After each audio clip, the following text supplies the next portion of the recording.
ብሩኬ ተንበርክኮ ቅመሟን ይቅርታ ጠይቋታል። እንግዲህ ሀይሚ ግን እውነት ለመናገር በጣም ልቧ ስለተሰበረ አሁን ላይ እያስቸገረች ነው። ማለት ይቅርታውን አልቀበልም እያለች ነው።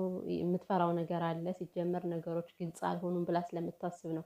ሰላም ሰላም፣ ውድ ቻናል ቤተሰቦች እንዴት ናችሁ? ደህና ናችሁልኝ? ሰላማችሁ ይብዛ።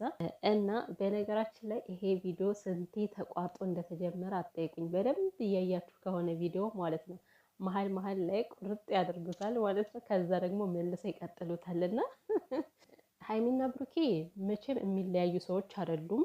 ለጊዜው ቢያንገራግራቸውም ያለው የተፈጠረው ችግር ማለት ነው አይለያዩም፣ ዙሮ አንድ ይሆናሉ ማለት ነው። ሲጀመር እነ ፍፄና እነ ቤኪ የሰሩት ድራማ ይኸው እንደዚሁ ተለባብሰው ቀርቷል አይደለ? ሁሉም እየሰሩ ያሉት ድራማ ነው ማለት ስራ ነው እየሰሩ ያሉት ማለት ነው እንጂ ሀይሚና ብሩኬ ባልተጨበጠ ነገር በዚህ ያክል ደረጃ የሚያዳርሳቸው ነገር ምንም ነገር የለም። ሰው እኮ የሆነ ማስረጃ ቀርቦለት በትክክል ያ ማስረጃ እውነት ያ ሰው የተወነጀለበት ትክክለኛ ማስረጃ ከሆነ አዎ የሚያለያያቸው ነገር ሊፈጠር ይችላል ማለት ነው። ነገር ግን አሁን ላይ ምንም የሚያውቁት ነገር የለም። ብሩኬም ልጁ የሱ ነው ተባለ፣ ልጁ የሱ አይደለም 100% ሆኖ እየተከራከረ ያለው ማለት ነው። ብሩኬ የእሱ ልጅ ቢሆን ኑሮ በዚህን ያክል ደረጃ አይከራከርም። ሲጀመር ከዲኤንኤ የሚያመልጥ ስለሌለ በዛ ሰዓት ዞሮ የእሱ ከሆነ መውጣቱ ስለማይቀር በዚህን ያክል ደረጃ ሰውን ሊጋፈጥ አይችልም፣ ፊት ለፊት መጥቶ ማለት ነው። እና ግን እንዲህ ባጭሩ ራሱ የሚቀጩት እየመሰለኝ አይደለም። እኔ በዓል ራሱ ስንት ሰው ነበር የጠበቃቸው አብረው ይመጣሉ ተብሎ፣ ግን በዓሉን አብረው አልመጡም።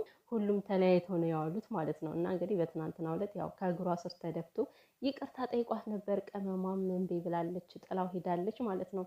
ቅመምዬ ማለት ነው። ይሄን የመሰለ ፍቅረኛሽን የሚወድሽን ልጅ እንዴት እንዲህ በቀላሉ አሳልፈሽ ትሰጫለሽ? በእርግጥ ለማንም የሚሰጥ አይደለም። ሲጀመር ልዩ እኮ ምንም የሚያገባት ነገር የለም።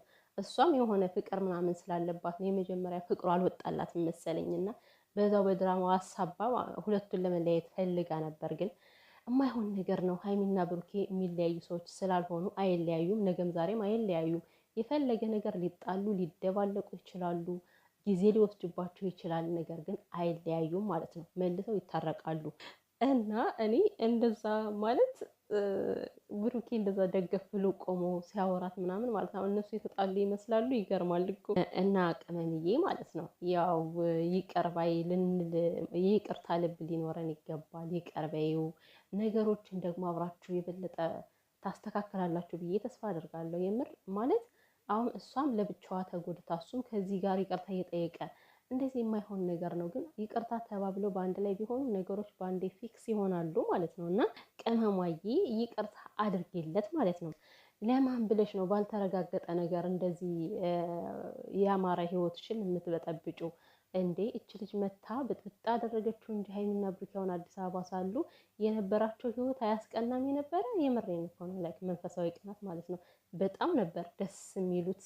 ነገር ግን ያው አንዳንዴ ይገባባቸዋል የሚያፈላለስ የሚያበታተንና እና ሰው ሆኖ የማይሳሳት የለም። ሲጀምር ደግሞ ያው ስራ እየሰራችሁ ነው፣ እያደጋችሁ ስለሆነ ለማደግም ነው ብሩኬን ይህን ሁሉ ድራማ እያደረገ ያለው ማለት ነው። እና ይህን ሁሉ ተረድተሽ ይቅርታ አድርጊለት። አውቃለሁ አሁን ላይ በጣም ስሜቷ ከባድ ነው የሀይሚ ማለት ነው።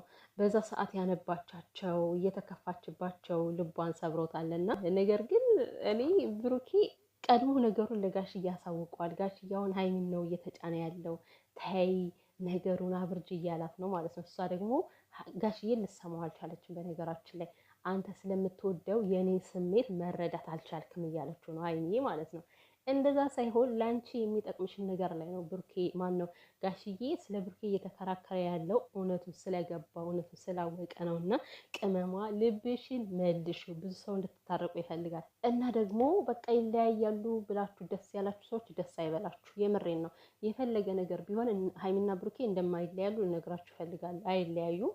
በዚህን ያክል ደግሞ አትደሳሰቱ እንዴ! የሰው መጣላት የሚያስደስታችሁ ሰዎች ግን በሰላም ነው? ደህና ናችሁ? ጤናችሁን ቸክ ማድረግ አለባችሁ ማለት ነው። ምክንያቱም ሰላም ሲሆን ሊያስቀናችሁ ነው የሚገባ፣ ደስ ሊላችሁ ነው የሚገባ እንጂ ሰው ሲታረቅ አትናደዱ ማለት ነው። እና አሁን ሁለቱም የሆነ የሁለቱም ደጋፊዎች ተለያይተው አለ አይደል፣ ሀይሚን የሚያደንቅም አለ ብሩኬን የሚያደንቅም አለ ማለት ነው። መካከል ላይ ሆነው የሚሰዳደቡ ተው። ከበፊቱ መማር አለባችሁ እናንተ ሰዎች፣ ከበፊቱ ተማሩ።